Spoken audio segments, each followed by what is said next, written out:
Ciao a tutti e bentornati sul mio canale di fisarmonica. Sono tornato con i miei video sul canale, è passato un po' di tempo dall'ultimo video che ho fatto, ho avuto un po' di impegni, quindi ho dovuto pensare anche alla riabilitazione del mio dito che adesso va molto meglio, però ancora non è tornato affatto come prima, quindi ci vorrà molto tempo. Fortunatamente ho ripreso a suonare da 2-3 settimane, quindi sono almeno contento che ho potuto riprendere senza problemi a suonare e questa è la cosa più importante. Altra cosa, sto concludendo, praticamente manca pochissimo alla fine della mia pubblicazione del corso del quarto anno di fisarmonica, quindi sono stato anche molto impegnato a registrare per il quarto anno di fisarmonica, motivo per cui ho dovuto lasciare un po' indietro questo canale. Adesso siamo anche sotto estate, quindi ci sono anche le ferie e c'è un bel trambusto di cose. Oggi sono voluto tornare a parlare di abitudini sbagliate sia con la fisarmonica che con qualsiasi strumento, insomma tutte queste cose che facciamo abituando le mani o così, le cose pratiche, si ritrovano ad avere delle abitudini o comunque dei passaggi fatti in maniera sbagliata. Come facciamo ad accorgerci che un passaggio è sbagliato? Ce ne accorgiamo perché anche se sorvoliamo sempre magari in quella canzone dove andiamo sempre a fare tutta la canzone fatta bene, però poi manca sempre qualcosina in quella battuta più difficile. Quando ci ritroviamo a sorvolare su una battuta o a fare le cose magari un po' troppo frettolosamente o comunque a mangiarci qualche nota, a saltare una nota o a non far durare una nota nella maniera corretta, vedisi magari una terzina. La terzina è il classico esempio perché se abbiamo una terzina e non la facciamo in maniera regolare, quindi come abbiamo visto un sacco di volte anche proprio nei miei videocorsi, se una terzina non è regolare si sente assolutamente la differenza rispetto alle tre note della terzina suonate tutte e tre con la stessa tempistica, quindi regolare. Un altro esempio lampante di passaggio poco lucido è ad esempio il trillo. E cos'è il trillo? Il trillo si fa anche con il pianoforte o comunque con tutti gli strumenti, però è più classico, diciamo, fatto con la fisarmonica e con il pianoforte. È l'alternarsi di due note consecutive, quindi ad esempio do, re, do, re, do, re, do, re, oppure do, do diesis, do, do diesis, all'infinito l'alternarsi di queste note fatto più veloce possibile. A me in prima persona è successo che ho dovuto sistemare il trillo, quindi perché sistemare? Perché erano davvero un sacco di anni che quando provavo a fare questo trillo, magari col secondo o il terzo dito, perché ovviamente sono le due dita più forti, poi si può fare anche con tutte le altre dita il trillo, o comunque con il primo e il secondo dito, che anche se sono due dita molto forti. Il classico è col secondo e il terzo dito, indice e medio di solito. Ho dovuto sistemarlo perché mi ero accorto che praticamente nel farlo, e soprattutto nel farlo molto veloce, mi si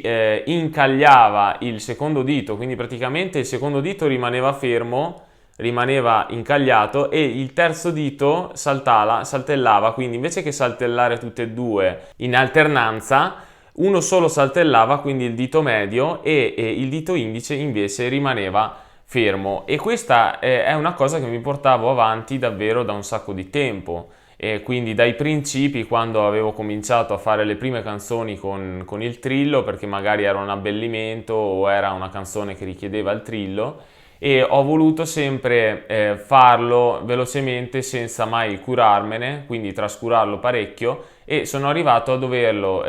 rifare da zero.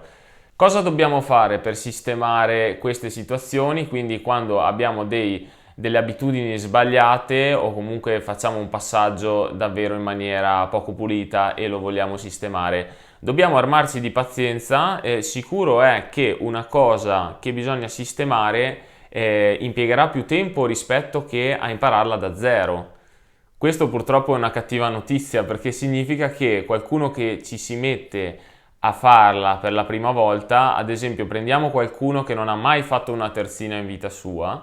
gli insegniamo a fare una terzina e magari dopo 2 o 3 settimane riesce a farla lentamente e poi dopo 2 mesi riesce a farla già abbastanza veloce e la fa in maniera molto pulita. Se invece si faceva già una terzina da prima e si è sempre sbagliato a fare questa terzina, per sistemarla bisogna da prima andare lentamente, quindi come se non si sapesse fare, e assolutamente cercare di andare in contromovimento contro quello che vuole la nostra stessa mano, quindi la nostra mano vorrebbe assolutamente continuare perché proprio l'abitudine ci governa noi e governa anche le nostre mani. Andare contro quel movimento automatico e cercare di farla nonostante la fatica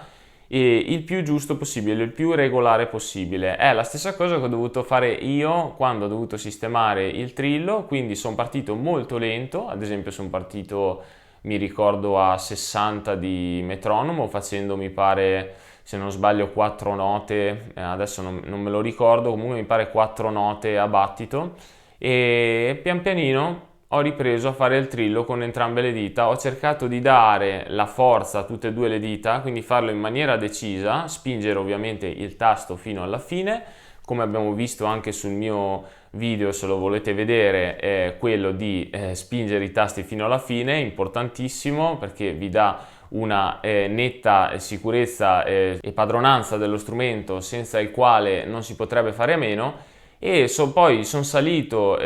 sono andato sempre più veloce, ho cercato di velocizzare, ma molto pian pianino, altrimenti andando troppo su in velocità sono tornato magari sopra ai 100 battiti, e a quel punto, ahimè, mi accorgevo che riprovando a fare il trillo abbastanza veloce mi veniva ancora da tenere fermo il dito indice, quindi era un'abitudine così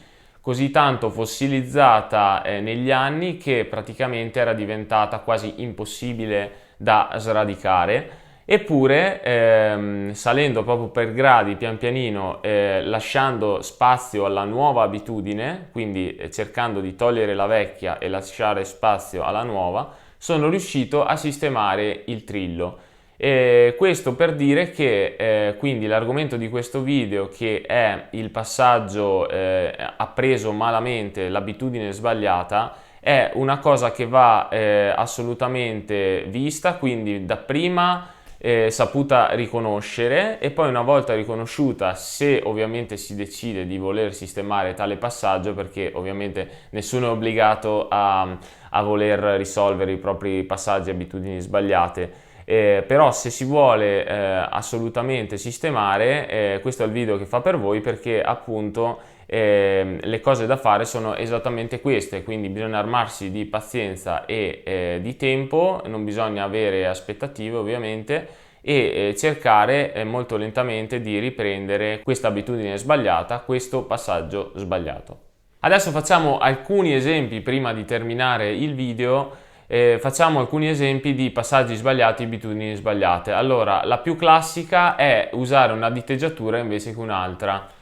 quindi sia a sinistra che a destra. Ad esempio ci sono state delle volte che vedevo le persone magari usare a sinistra invece che basso col quarto dito e accordo col terzo dito, come si sa ormai che il basso si cerca sempre con l'anulare della mano sinistra. Vedevo che erano abituate a cercare il basso con il medio della mano sinistra, quindi il basso con il medio e l'accordo con il secondo dito. Ovviamente questo comporta il fatto che non si riesca a fare la settima, perché è impossibile prendere il basso col terzo dito e l'accordatura settima col secondo, perché sono troppo distanti. E appunto si usa il quarto dito proprio perché così abbiamo sia il medio sia l'indice per poter prendere i bassettini, cioè gli accordi maggiori, minori e settima e diminuita, se avete anche la diminuita. Quindi questa era un'abitudine sbagliata, e ovviamente per correggerla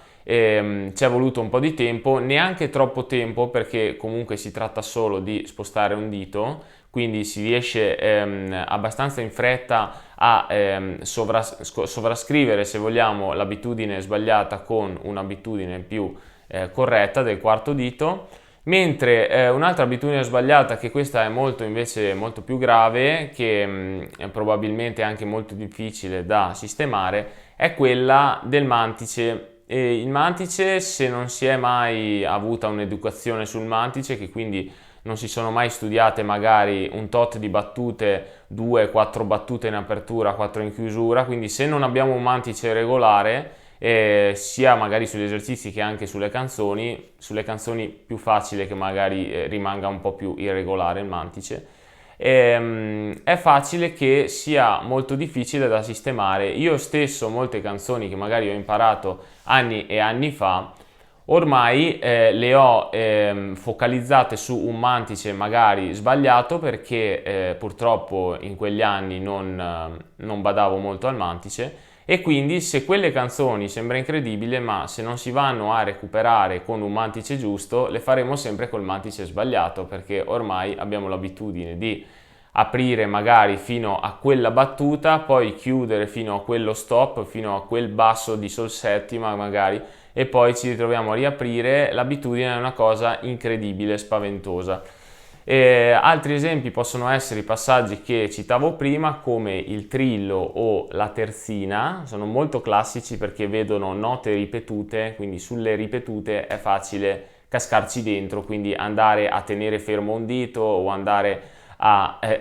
incagliarsi un dito, come spiegavo prima. Infine, un altro modo di avere abitudini sbagliate può essere benissimo anche quello di suonare i tasti non alla fine ma troppo verso l'interno. Anche quella è un'abitudine che proviene un po' dall'incertezza, dall'insicurezza di trovare il tasto giusto, e quindi si tende a ritirare tutta la mano dentro verso l'interno della fisarmonica, l'inizio del tasto, diciamo. E quella anche comunque purtroppo è un'abitudine da sistemare. Si può sistemare comunque, soprattutto sui tasti neri sarebbe da sistemare, perché sono anche più brevi, quindi sono difficili da suonare se non si prendono verso la fine del tasto. Anche su questo ci avevo fatto un video, quindi lo trovate qui se lo volete vedere. A questo punto chiudiamo con questo video e annunciamo un po' i prossimi video che usciranno sul canale, quindi farò uscire delle mie analisi del brano, sia libere sia presenti sul mio sito, di cui farò sentire quindi solo la mia esecuzione. Andremo a fare quindi alcune analisi e poi andremo a fare comunque dei soliti video dove vi mostrerò dei passaggi importanti da fare con la fisarmonica, o comunque vi dirò la mia su come vanno affrontati certi studi o comunque gli esercizi da fare con questo strumento. A questo punto vi saluto, ci vediamo presto qui sul canale, vi auguro comunque buone ferie e ci vediamo al prossimo video.